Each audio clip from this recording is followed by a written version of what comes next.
జాతీయ రహదారి 44 మీద ఈ నిర్లక్ష్య పోకడ చూడండి ఎట్లుందో. మరి ఎక్కడి నుంచి ఎక్కడికి పోతుందో తెలవదు గానీ 70, 80, 100% 4 లైన్స్ రోడ్ అదొక్కటే, 2 లైన్స్ రోడ్ అదొక్కటే ఆక్రమిస్తుంది.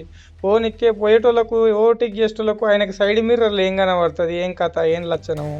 పైన ఓ ఎర్ర జెండా కట్టుకొని ఒక కూర్చోబెట్టి కట్టెతో అటు ఇటు ఊపితే తెలుస్తుంది కదా. సడన్గా వచ్చి గుద్దుకున్న తర్వాత అందరు ఆగమవుతారు.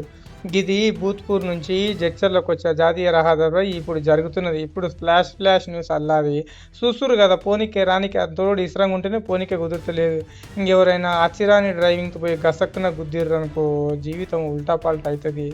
ఈ దాని మీద మరి జాతీయ రహదారి అధికారులు దీనికి ఎట్లా పర్మిషన్ ఇచ్చిర్రు, మరి సేఫ్టీ లేకుండా లేదంటే దాని మీద ఎలాంటి సిగ్నల్స్ లేకుండా జెండాలు బొండాలు ఎర్రయ్యో నల్లయో తెల్లయో కట్టకుండా ఎట్లా ఓనిచ్చిరో తెలియదు. కానీ ఇంత డేంజర్ పోకడ ఎట్లుంది చూడండి ఇలా. మరి దీని మీద అధికారులు మరి స్పందించి ఇలాంటి బండ్ల మీద యాక్షన్ తీసుకోకపోతే చాలా వరకు కుటుంబాలు రోడ్డు మీద పోతున్నాయి. రోడ్డు మీద వచ్చేటోళ్ళు పరిశానింగ్ అవుతారు.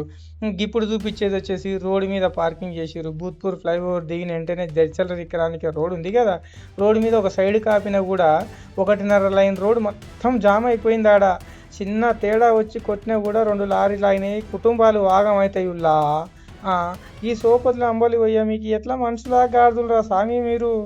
మీకు ధమాకుందా లేదా? కడుపు కన్నం తింటారా, గడ్డి తింటారా ఇట్లా పార్కింగ్ చేయనికే?